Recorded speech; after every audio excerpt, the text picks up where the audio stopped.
100 Club. It's after the election, and so the president wanted to be relevant, so he's scheduled a luncheon, a power lunch at the White House, and they've got on the menu a delicious dish called lame duck.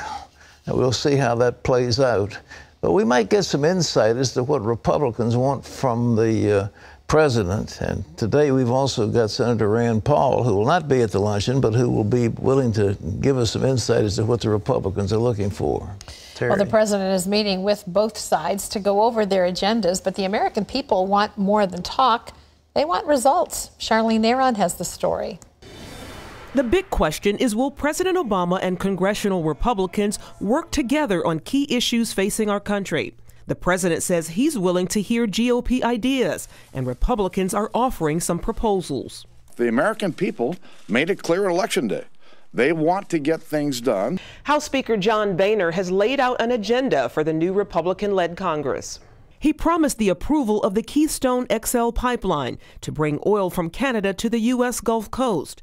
Republican leaders also talked about working to repeal or trim Obamacare and reforming the tax code. But on a very contentious issue, the president says he will take executive action on immigration reform. What I'm not going to do is just wait.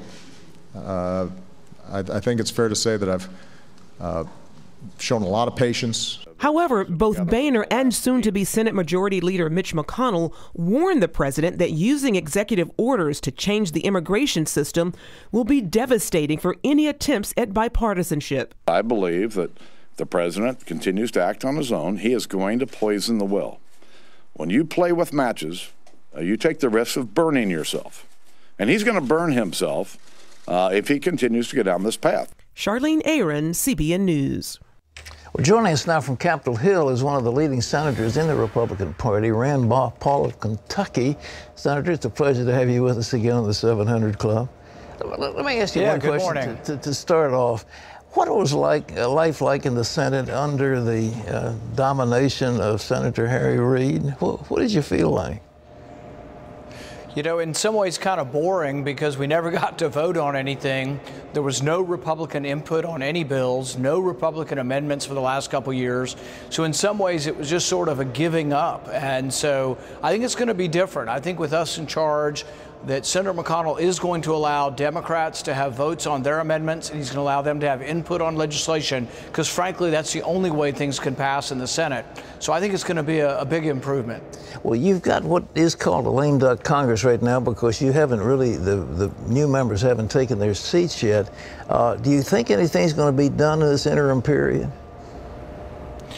You know, I think during the lame duck period that there's a chance we'll pass some things. One of the things I've advocated for a long time is criminal justice reform.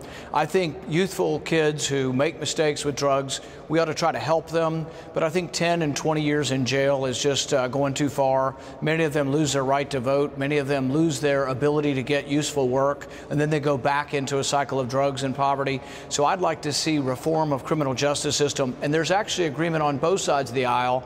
I spoke with Cory Booker yesterday about actually trying to push this in the lame duck session. Well, you know, that weighs heavily on the minority community, the African Americans and others. And I imagine you'd have strong Democrat support for that. You certainly would have it from this place right here. We've been pushing that because it is outrageous to take some kid who's got a little joint of marijuana and you give him several years in prison, but bring him on a hardened criminal. So that could be changed, some of it by, I guess not executive order, but Congress could change it. Do you think this is possible? Well, there is one bill on mandatory minimums. We have a law now that says that a judge has no discretion, and that sometimes, for example, there's a young man named Weldon Angelos who got 55 years in prison for selling $350 worth of marijuana. And so while I think punishment can be appropriate, that's an inappropriate punishment. His life's destroyed. There are a couple of people in prison, there's a half dozen that are in there for life imprisonment for nonviolent crimes. And I'm for trying to figure out another way. And fact, I always point back to an interview you did probably 15 years ago when they asked you if someone in your church had a problem, what would you rather have happen, incarceration or counseling? And I remember you responding that you'd rather see counseling. There's no question about it. Well, something else you're pushing, I understand. There are countries that persecute against Christians very harshly, and I understand you want a bill that will withdraw United States financial support from such nations. Is that correct? Yeah, what we did is we looked up how many countries get U.S. foreign aid that actually imprison for life or give the death penalty to Christians who either marry someone of another faith or someone protests that they were blasphemous. And we found a dozen or more countries that actually do this, including Pakistan. And as you'll recall, Asia Bibi over there is on death row for so-called blasphemy. What my bill would do would be to take away any U.S. aid to any country that puts Christians to death or puts them in prison for life. And here's the interesting thing. I forced a vote on it in the Foreign Relations Committee and only got 2 votes. The majority of Republicans and Democrats voted against having any conditions on this foreign aid. But I think if you ask the American people, should we send money to countries that persecute Christians? I think you'd hear a resounding no. Well, there's no question about it. The American people would be up in arms, but they don't know. But we're so afraid of offending the Pakistanis. They should be our allies. I've been over in Pakistan several times, and business and religion, and I've seen, you know, there's some good people, but they do have the nuclear weapons, but they're supposed to be our allies, but they've been siding with the Taliban, and their religious persecution is outrageous. Well, do you really think there's a possibility of getting that baby through, what you're talking about? Right now, it's incredibly popular with the people when I'm out talking in Kentucky or wherever I go, but it's not that popular in Washington. In Washington, they don't want any strings attached to foreign aid, but as a consequence, nobody changes their behavior.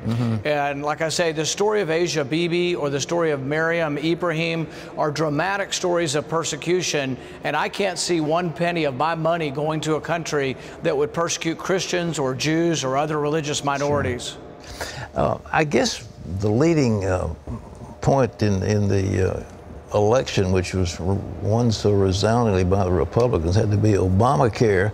Do you take it incrementally? Are you going to make a frontal assault on it? Or how do you see when the new Senate is constituted? I think we should repeal the whole thing. I think most Americans are appalled by the fact that they don't get to choose their doctor and that the government tells them which doctor and which insurance plan they have to buy. And so I think we should repeal the whole thing. Now, I can't promise you we'll be successful, but I think there should be a vote on repealing the whole thing. If we don't get enough votes on that, I would propose that we start offering other alternatives until we finally find an alternative the president will sign. I think the idea of choice ought to be given back to the American people. I think the idea that the work week, that at 30-hour work week, we shouldn't force insurance on employers, because what that has led to is 2.5 million people have lost their job. So I'm concerned about the low-wage earner who is trying to get a job, who, when you force insurance on that employer, never gets that job. And these are the people in our country who are struggling: low wage, minimum wage, hourly wage, and Obamacare has hurt them the worst. Looking forward a little bit, I know that your name has been in contention as a possible candidate, but you also, on election eve, mentioned the candidate of the Democratic Party who didn't do too well. What do you think about her? Do you think she can win this thing? I mean, is she going to be the nominee of the Democrat?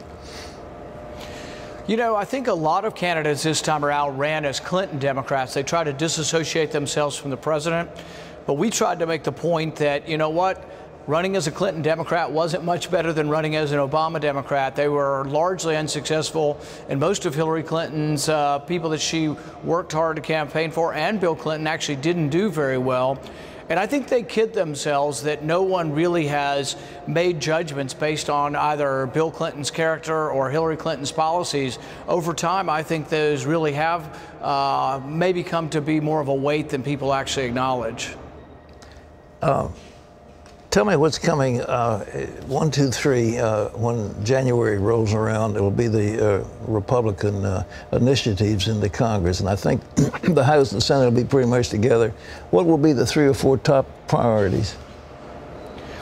For me, the #1 priority, other than Obamacare, will be I want to stimulate our economy by inviting American profit to come home. We have $2 trillion worth of American profit overseas, and it won't come home because our taxes are too high.